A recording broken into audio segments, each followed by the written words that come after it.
Des voyages et de la lecture. Ce que tu m'écris et ce que j'apprends me fait bien espérer de toi.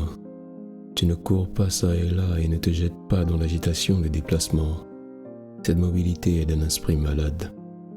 Le premier signe, selon moi, d'une âme bien réglée est de se fixer, de séjourner avec soi. Or, prends-y garde, la lecture d'une foule d'auteurs et d'ouvrages de tout genre pourrait tenir du caprice et de l'inconstance. Fais un choix d'écrivains pour t'y arrêter et te nourrir de leur génie, si tu veux y puiser des souvenirs qui te soient fidèles. C'est n'être nulle part que d'être partout. Ce dont la vie se passe à voyager finissent par avoir de milliers d'autres et pas un ami. Même chose arrive nécessairement à qui néglige de lier commerce avec un auteur favori pour jeter en courant un coup d'œil rapide sur tout à la fois. La nourriture ne profite pas, ne s'assimile pas au corps si elle est rejetée aussitôt que prise. Rien n'entrave une guérison comme de changer sans cesse de remède. On n'arrive point à cicatriser une plaie où les appareils ne sont qu'essayés. On ne fortifie pas un arbuste par de fréquentes transplantations.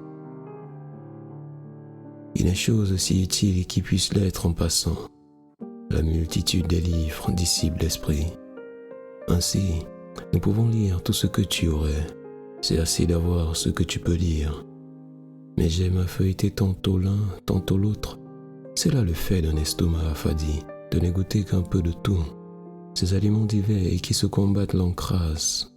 Ils ne nourrissent point. Lis donc habituellement les livres les plus estimés. Et si parfois tu en prends d'autres, comme distraction par fantaisie, reviens vite au premier. Fais chaque jour provision de quelques armes contre la pauvreté, contre la mort, contre tous les autres fléaux. Et de plusieurs pages parcourues, choisis une pensée pour la bien digérer ce jour-là. C'est aussi ce que je fais.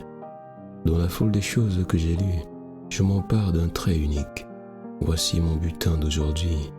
C'est chez Épicure que je l'ai trouvé, car j'ai coutume aussi de mettre le pied dans le camp ennemi, non comme transfuge, mais comme éclaireur. La belle chose, s'écrie-t-il, que le contentement dans la pauvreté.